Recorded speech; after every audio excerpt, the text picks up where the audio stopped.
Friends, hello. This is Carter, and welcome to this episode of Making It Up, the podcast where two writers sit down and just talk about whatever comes to mind. I remember when I first started making it up, I would have a long list of questions for each writer, and which is good. I think that's a good idea for anyone who wants to interview somebody out there.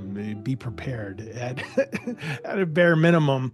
But I think I just learned very quickly that my style is I get interested in an answer. And so now I want to go down a different road.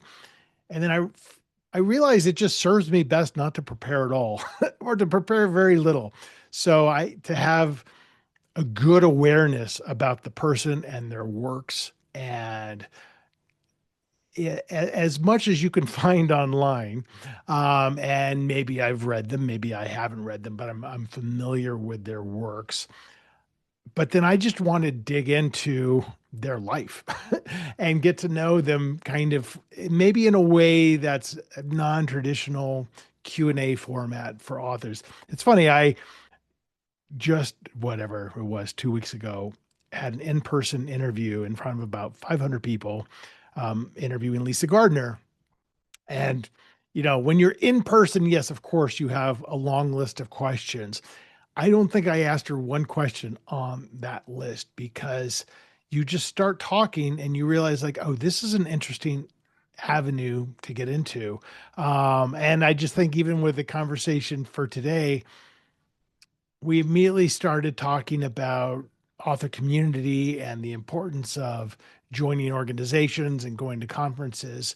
And that wasn't my intention, but it became to me very interesting. But before I get to today's guest, I just want to tell you we have relaunched the Unbound Writer website. So Unbound Writer is my company where I offer private coaching services for writers, and we also offer seminars, workshops, and retreats. So we kind of gutted the website, redid it all, and it is out there. And there's a little teaser about what I've been talking about a little bit. We're still working on it, but an Unbound Writer retreat in Paris. We're looking at now the spring of 2027, with Alex Finlay and Clemence Michelon, and maybe another author, a suspense retreat. So if you go to unboundwriter.com and you go to retreats, you're going to see a teaser there. There is a button there where you can join an interest form. So you would be the first to know when we solidify dates and all the details. So check that out.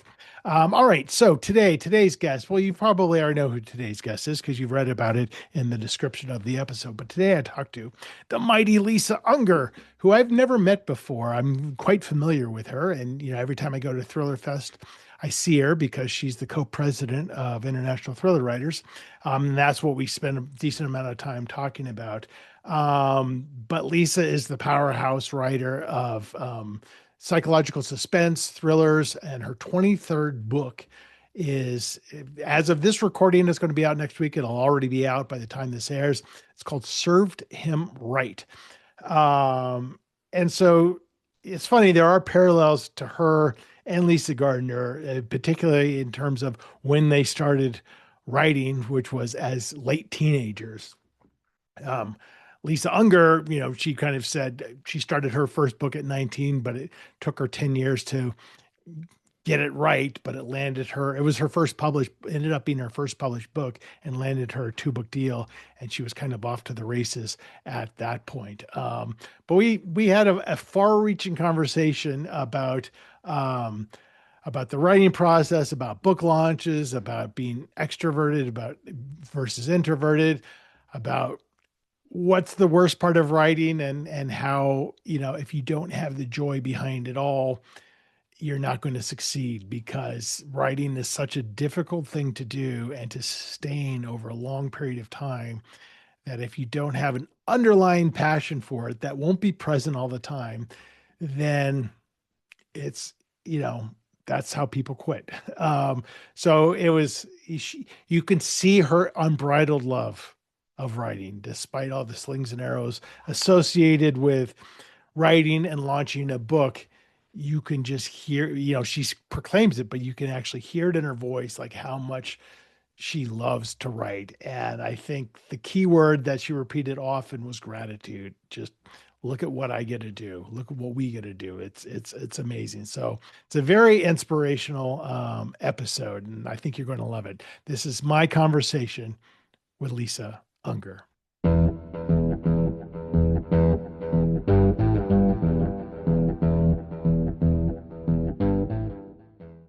I don't know if we've actually ever met. I see you at Thriller Fest all the time. Yeah, I'm But like a blur at Thriller Fest, right? I'm like, but you have like some responsibility. You can't be too much of a blur. well, yeah. I mean, I don't have as much responsibility as it might seem. I really just kind of show up and like flip my hair and take a lot of selfies and do a lot of talking. Like that's sort of my role. Kim is really, and the staff of ITW, like they do all the hard work, and Greg and I just show up and Yeah. talk a But lot. so maybe we'll talk about this a little bit because I'm always Yeah. curious Yeah. because I'm a huge proponent of community for authors. Yes, absolutely. I was going to Thriller Fest and BoucherCon well before I was published. So for the last Yes. 20 years, and you go that first time, you're like, oh my God, Yeah. there's other It's scary. writers. Yeah. But then you develop these friendships and It's you so true. and now you and Greg Hurwitz are co-presidents of ITW. So just when did you kind of realize like, oh, I need people in my life here? Yeah, I feel like maybe I've always kind of known that. I started off in publishing, so my first job in ever like as a real adult human was in publishing. So I've been in publishing since I was 22 years old. What was that first job? I was a book publicist. Okay. Yeah.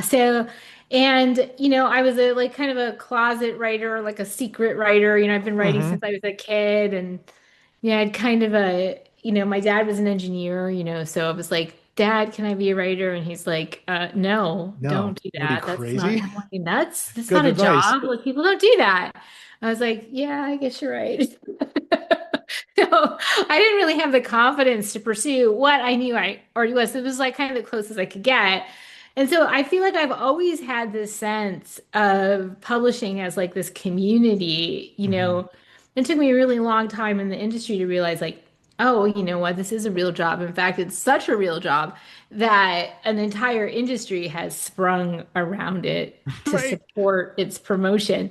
And so, like, I think that's kind of why I was in publishing and I learned so much about the business. But then, as a writer, and even at that point in my life, like, I'm an introvert. So I'm an extreme introvert, right? Hmm. Like, that is, and all that means is it doesn't mean that I'm shy or that I can't talk, I can't hang out. It just means that I am nourished by solitude. Right. I Your think social battery most drains very quickly at those exactly. events. Yeah. They absolutely do. And I've had to actually like sort of work at, finding ways to, recharge my batteries while I'm on the road, while I'm at conferences and stuff like that. So that's like something that a skill set that I've had to develop over the years. But like, when I first started out, there was MWA, ITW didn't come until much later. Right. And when I started out, MWA was like, there was the BoucherCon, which is not MWA, but everybody thinks it's MWA. It's its own thing. So BoucherCon was like the big mystery conference. And, the community that exists now with ITW for thriller writers it just did not exist at that time. Right. So it was very much so like, you're very much so like that idea of like the author alone in a room and then you're out on the road and then you go back to your room, right? Like that's kind of like how it was. And then, the MWA community was like, not at the time, I don't feel like it was as cohesive as the ITW community is. Yeah.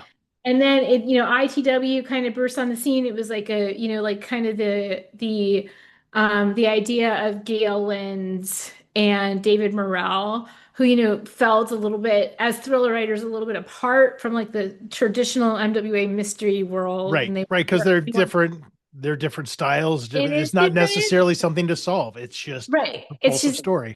exactly. And so it's so that it kind of sprung up from there. And then, I became involved with it pretty early on. And then I've been the co-president now for 6 years. Yeah. And what I'll say about ITW is just that it's just the nicest community of people.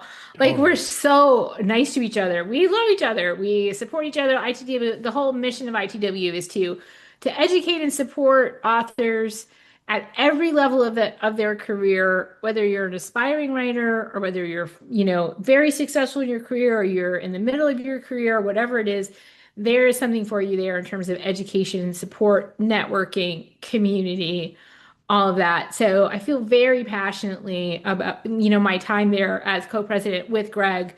We've been both, he's been there, like, I guess, I think this might be his seventh year. This is my sixth year. Yeah. And, we've made a lot of changes. We've weathered some storms, and I think that we've just, helped to contribute to a community that is very strong and supportive for all And I authors. think supportive is the right word. So I work with Elena Hartwell and Bob Dugoni on with the debuts. Yes. And I remember when I debuted in 2012, like I couldn't believe everything that, and this is way back then, what they would do for Right. us. Right. And I think I'm seeing that now with debuts, like, oh, there's a separate dinner where you're going to help Yeah, us there's a practice big our speeches. breakfast. There's like a whole thing. Yeah. I mean, And and I it's think it's like, especially for, I mean, the debuts, it's fantastic for, but I also think like you were saying, like when you're first starting out, when you're a writer and you haven't published your first book, and you don't know anything, you don't know any other writers. right. Like there's literally, if you're going to spend your money on anything, right? It's literally the best thing that you can do for yourself is to come to these conferences because to Thriller Fest and BoucherCon and other things, because this is where you find your peeps. Yeah. And Yeah. but you get out what you put in, right? So as 100%. as a self-proclaimed, severe introvert, that's pretty common, right? Amongst Yeah. our Oh, of our course. people. If you weren't an introvert, you're not a writer. I'm sorry, you're not a writer. And so, but I talked to all these people, like, I don't know if I want to go because I'm just going to Yeah. stand there. And a lot of people do just go and stand there. So Yeah. you do have to put yourself out there. And once you talk to one person, you realize like it is a pretty fantastic community, but it Yes. scares a lot of people to do that. Of course, and it is scary. It's scary like anything. It's like, first kid, you're a kid at your first day at school, Right. right? It's scary, but like I will say specifically about Thriller Fest, and I can attest to this, is that we actually have a buddy program. So if you're coming to Thriller Fest and you're like terrified, we will find somebody to hang out with you, right? Totally. Totally. And we will definitely do that. And that also, it's just some moments, there's always these moments on your journey as a writer where you kind of have to push yourself out of your comfort zone a little bit, right? Like there's a moment where, you've finished your book and you've edited and re-edited and sent it off to a professional editor and you've done this like 10 times and like it's literally like it's as good as it's going to get, guys, right? Like it's not getting any better. Sorry. So Right. it's time to send it out and get some real feedback and get that, if it happens, that sting of rejection and all the feelings that come with that and then get over it and do it again, right? Like Right. these moments where you have to push yourself out of your comfort zone. And the Thriller Fest, writers conference, doesn't have to be Thriller Fest, any writers conference that provides an opportunity for you to meet with agents and editors and other writers. I mean, that's the moment to be like, okay, if I really want to do this, I have to a little bit just do something I'm not sure I can do or want to do. I want to Right. do it, but I'm scared, And right? Like, you will always look back with gratitude. I mean, it's one of the reasons I started the podcast. So now, whatever, 220 episodes in, I'm like, now I've met all these people. Now I've had engaging, in-depth conversations, exactly. and it's helped me with my writing, with my Hmm. community, and Hmm. it makes all the difference in the world. Yes, So, yes, jumping over real quick, I know we're a week away from your next book launch, that's right. and I don't want to downplay it, but you have had a lot of book launches. Does it feel any different? Does it get any easier? Is the level of excitement No, sustained? yes, absolutely. Like I never have wanted to do anything else except write Yeah. ever, like since I was a kid, Where right? did that come from, do you think? Well, my mom is a librarian. Okay. And so I was a reader first. I think all writers are readers first, of course, like, and I was a very advanced reader and we moved around a lot. My dad worked for Exxon, so we Hmm. were kind of always moving. And I was always like the new kid. I was always like in the margins, not quite part of wherever I was. And so I always had a notebook and I always had a book. This is the And I, stereotypical writer origin right, story, by the way. exactly, of course. And it's like I could every it doesn't matter how lost you are, if you open the pages of a book, you're found, right? If you Right. open your notebook, you're found. That's how I have always felt. So I've never wanted to do anything else, and I am just honestly filled with gratitude that when my book comes, when the first bound book comes every year, it's like Christmas Day. I'm like, 8 years old and it's Yeah. Christmas Day, right? It's like, oh my God. Yeah. Even though you've seen the arcs, it's still different, Right. It's totally different, and it's in stores. And then and the book is going to launch. And so I don't think anything about it ever gets any easier. There's always like the nerves, like, oh my God, it's launch time. Also the introvert nerves, right? Like, oh my God, I'm going out on the road. What's going to happen? And then, just like the writing process and stuff. Like this is my 23rd book. I'm writing my 25th book. My Yeah. 24th book will come out next year.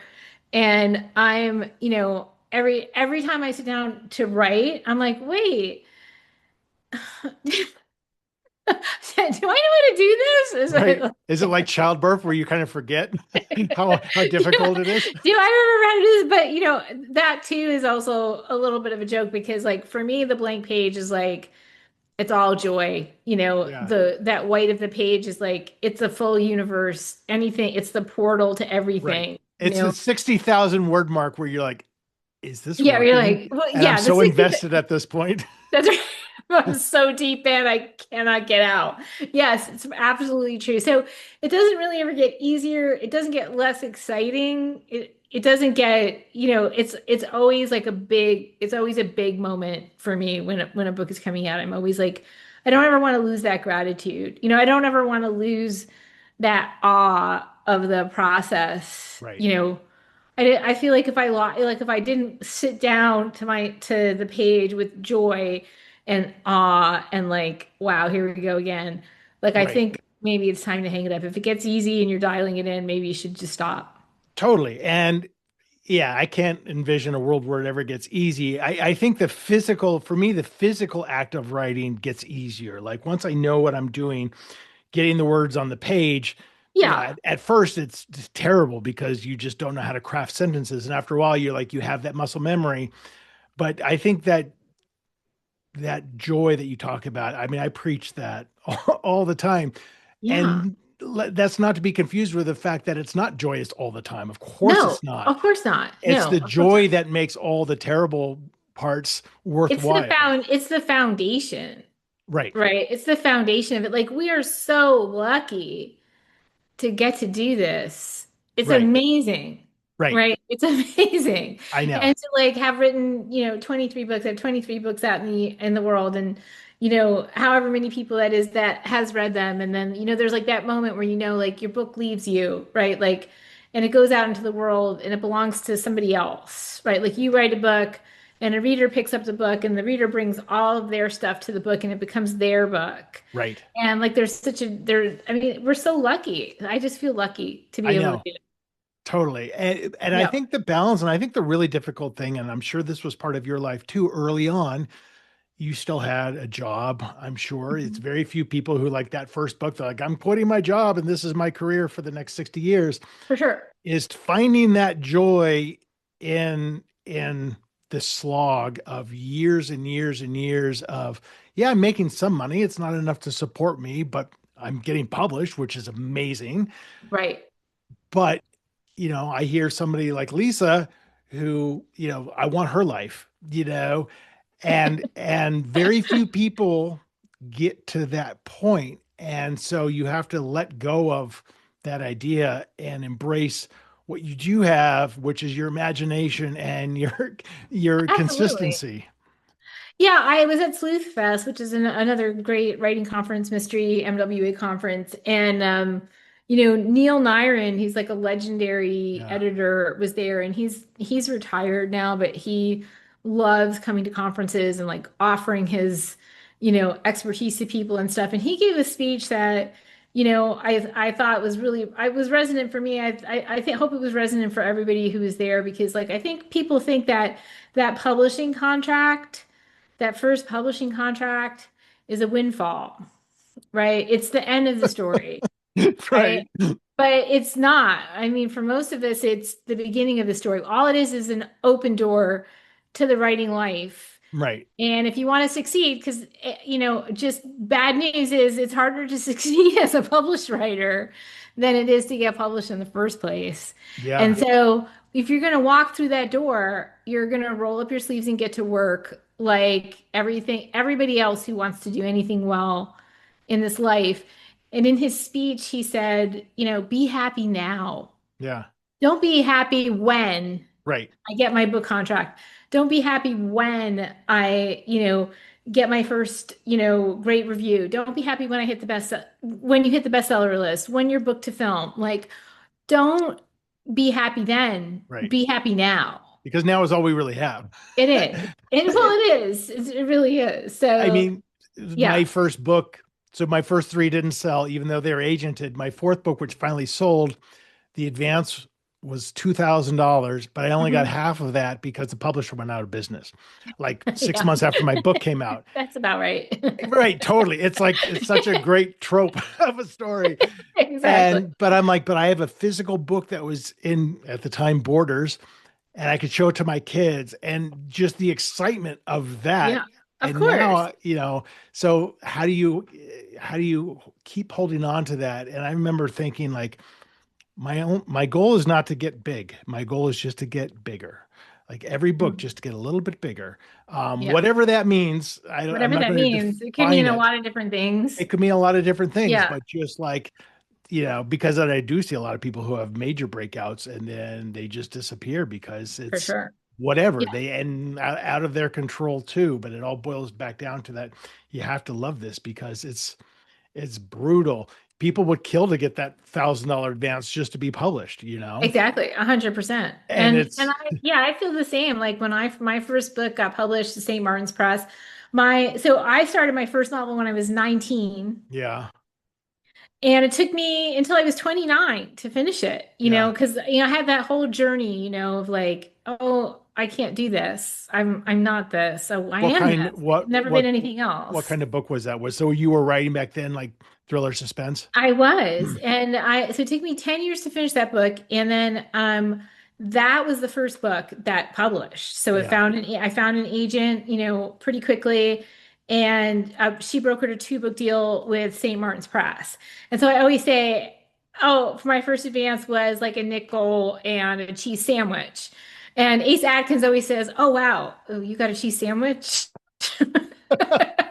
Totally.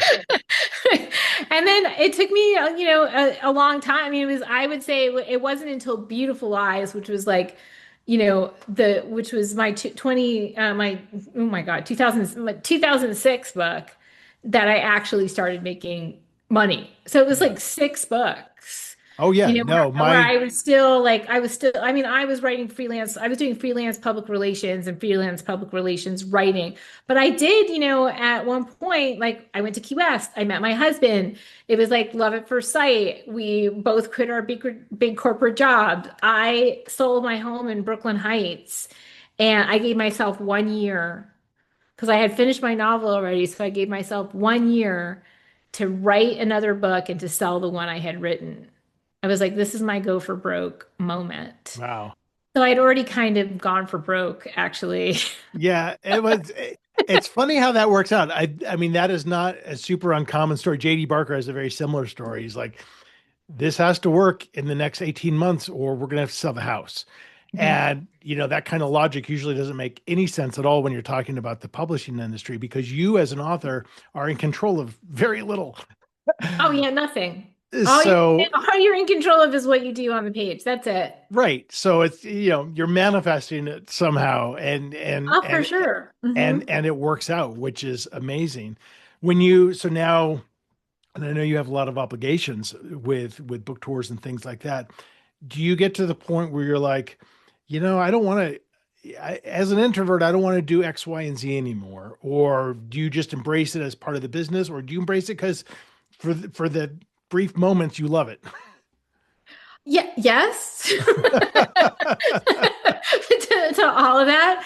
I Yeah. mean, there are things about being on stage and having conversations like this and, all of that. There are things that I love, about it. I love, and I do love connecting with readers and booksellers and librarians and like hanging out with those people because those are the people. Right. Those are the book people, right? Like Right. so there's a joy to that. I do embrace a lot of it as part of the job. I never forget that 90% of my job, 100%, maybe 110% is just the writing, Yeah. but that there's this other piece that exists now that did not exist when I was first published in 2002, right? Like there's all like everything's different. Like when I Your published in visibility, you 2002, mean. there is no, yeah, my visibility, but also social media Right. and all of it, which was like not even like like no, it didn't even exist. There wasn't even a smartphone in No. 2002. Right. I mean, so like the whole business has changed. So I do tend to embrace it as part of what I do because it is to some degree um a benefit, a positive, that Oh, you for have this sure. thing that you can do for yourself, for the books. And yet, you have to be really careful because social media is the enemy of creativity. It masquerades it as work, but it is not work. And we are writers, we are not influencers. Right. So it's important to always remember that. Use it as a tool, but don't let it use you. Don't imagine, if you've sat down to write, but instead you posted something on Instagram or whatever, like you just didn't write. Totally. That's it. And the writing is your job. And the other It parts is. are your job as well, but the writing, nothing happens without the writing. I Right. think all that being said, though, you're in a different position as somebody whose debut is coming out this year, for Oh, for sure. example, Of right? course. Because I contend that, so legacy authors, I think so, however you want to define that, maybe 15 books or more, strong national recognition. Um, I think it's important that they're visible, but somebody just starting out, I think it's critical because there's so there's so much noise now that having some kind of authenticity be present. Like I can see this person now, they're on social media, I know what they look like, I hear their voice. That's important for me to get to know them as an author, as opposed to somebody who was already a known entity. Right. And I understand and I see that and I understand that, but I would still put out there that yes, it's important. This is the world of modern publishing, right? And marketing and social media is part of it now. I mean, for authors, whereas once upon a time it wasn't Right. part of your job as an author. Right. It is now.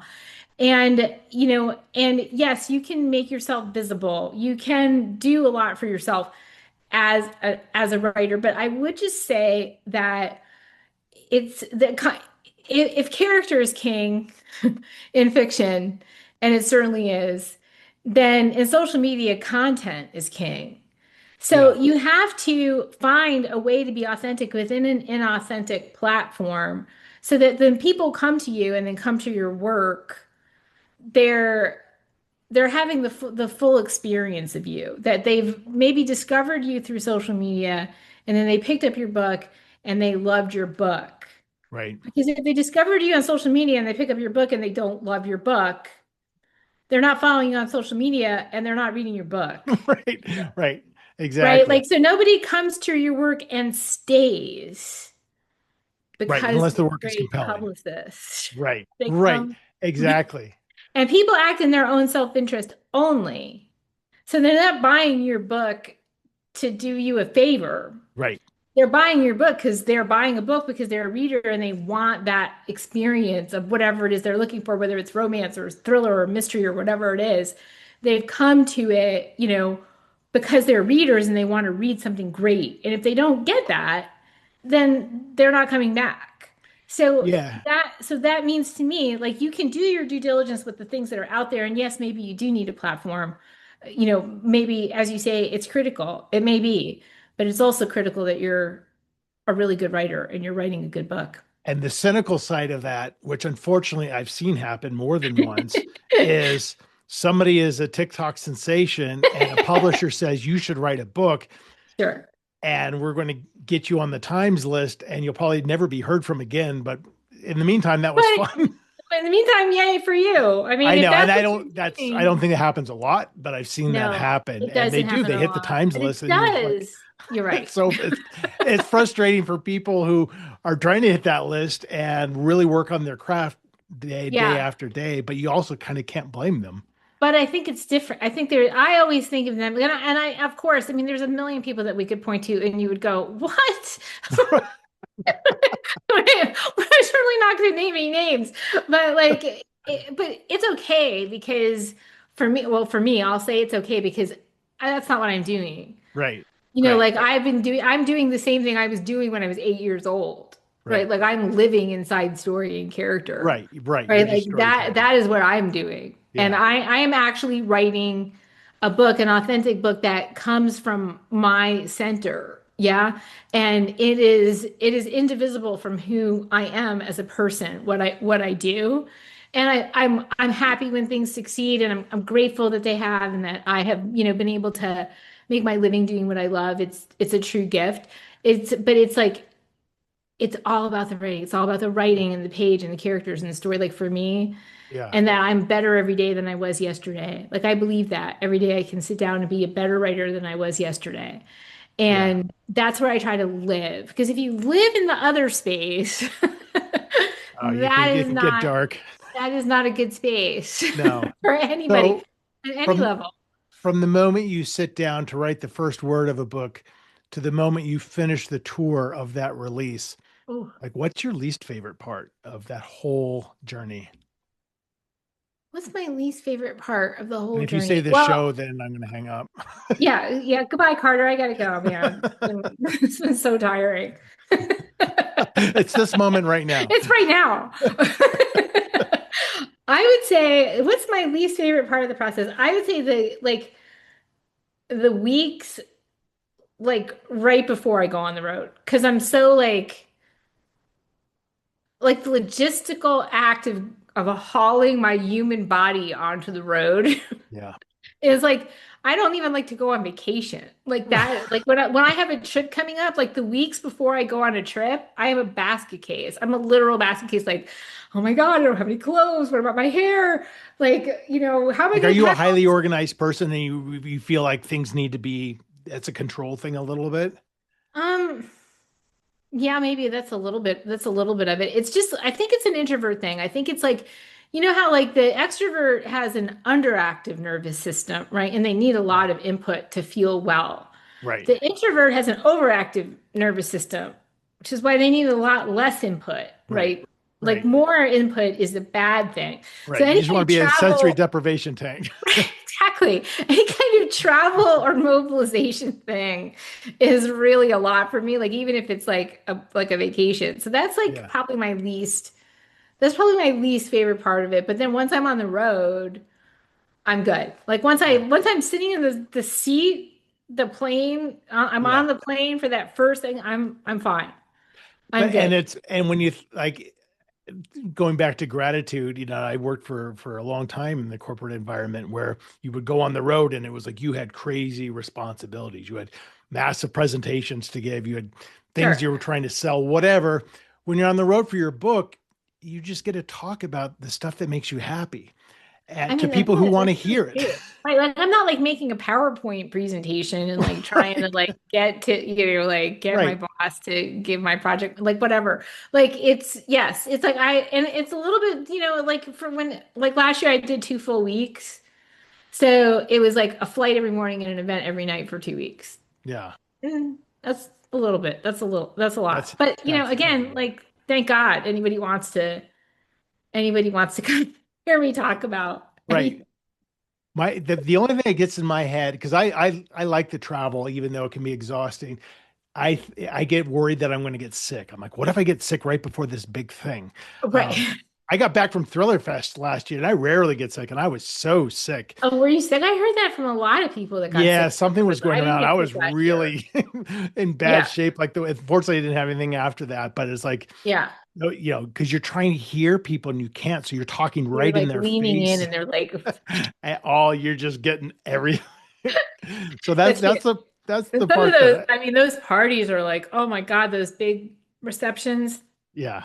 those Y- rooms that are just like, I mean, hundreds and hundreds of people. And it's like, for me, because I've been in publishing since I was 22 years old, like, I mean, all these conferences that are like weddings, like Right. there are people there that I've known like all my adult life, It's so you're like crazy. hugging everybody and like, it's like, oh my God, like all this, it's just like a lot of exuberance and stuff But it's to that. exhausting. Like Elena and I, we established on the Thursday night cocktail, we have a table that we have with a sign so that the debut authors, if they don't know anyone, we'll be here. We'll be Just standing come at this here. Yeah, table. yeah, yeah. That's great. That's And great. that's actually fun because then you're not walking around and just getting pulled into every conversation. But Yes. it's also exhausting in its own right because Yeah, you're trying to absolutely. shepherd Absolutely. the debut. But again, it's all great. It's not, you're not at Right. some, You can't like it's not like it just because something was exhausting doesn't mean that it was bad. no, Right. Like no. quite the opposite. Like, I mean, but if you're an introvert, everything is exhausting. Everything except like lying in a sensory deprivation Right. chamber.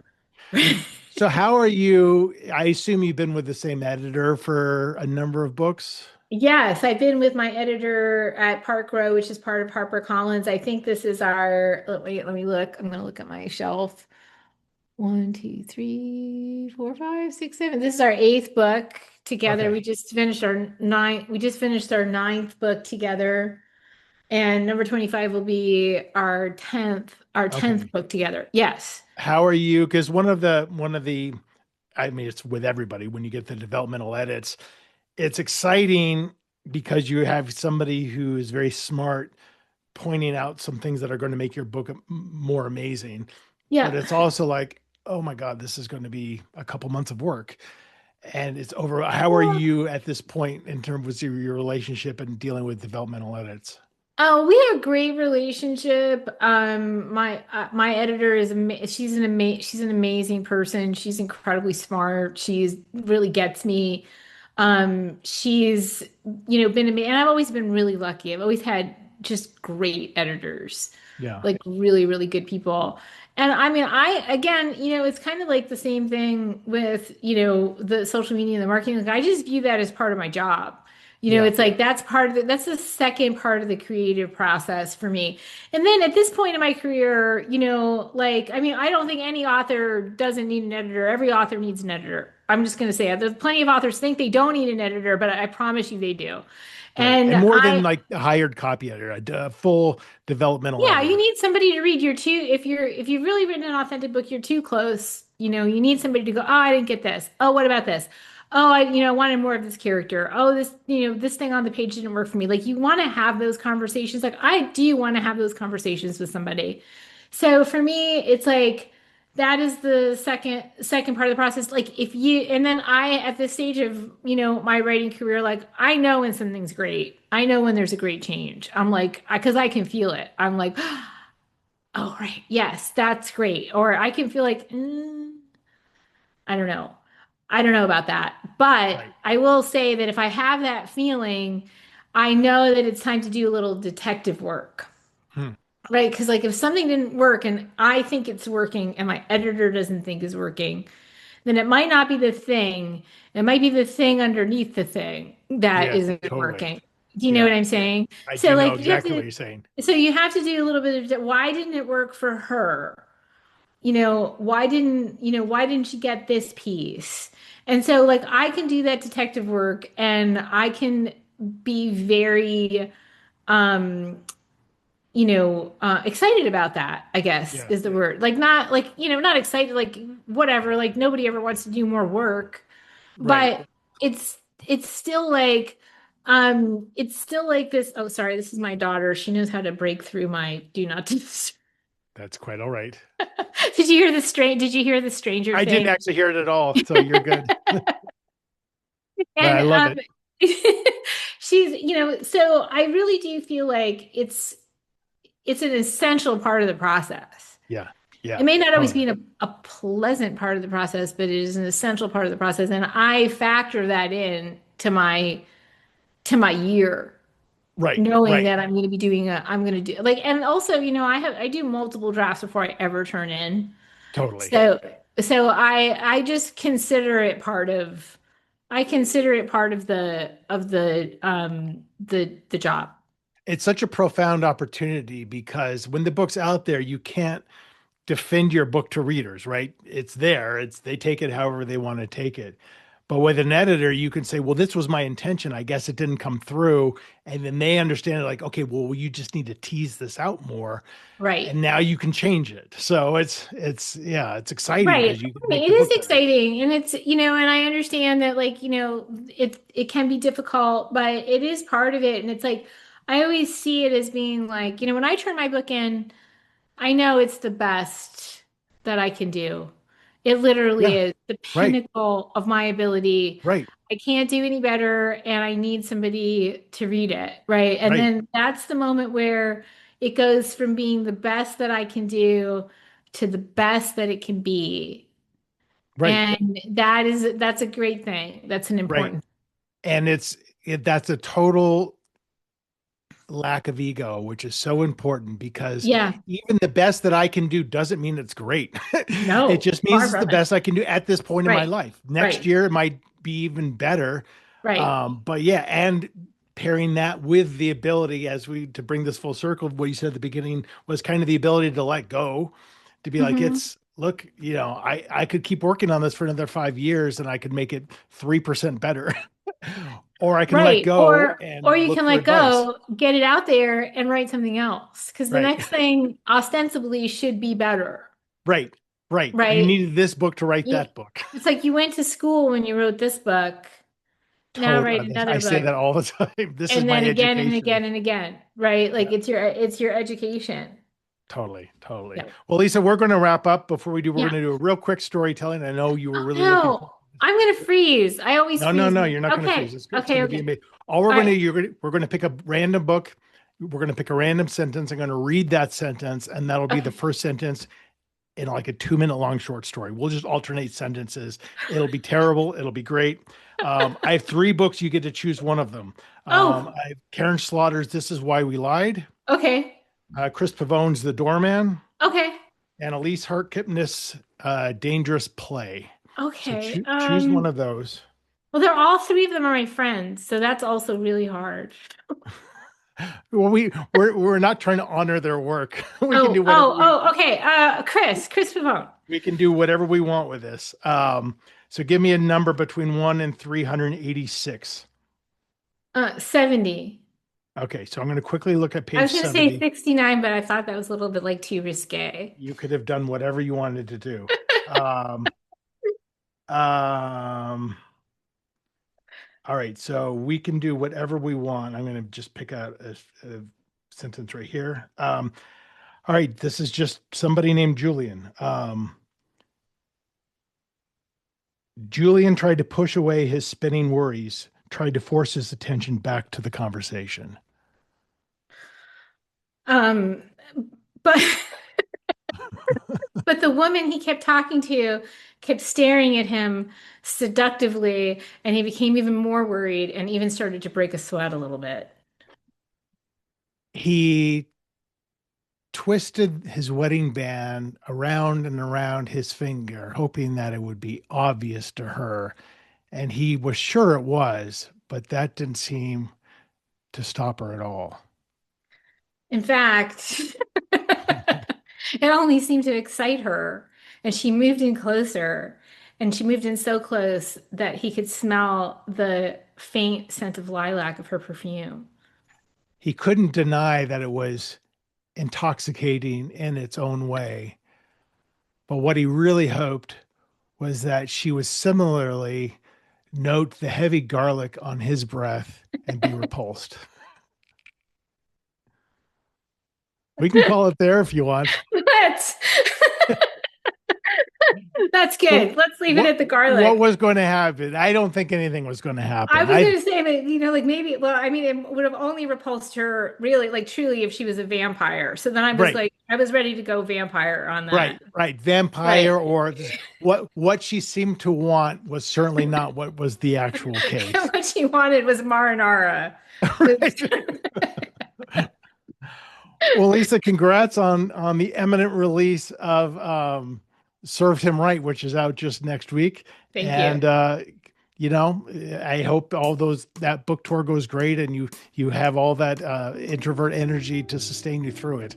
Thank you. Thank you so much. It's been so I will much see fun. you at Thriller Fest. All right. See you at Thriller All right, Fest. take care. Bye. Bye.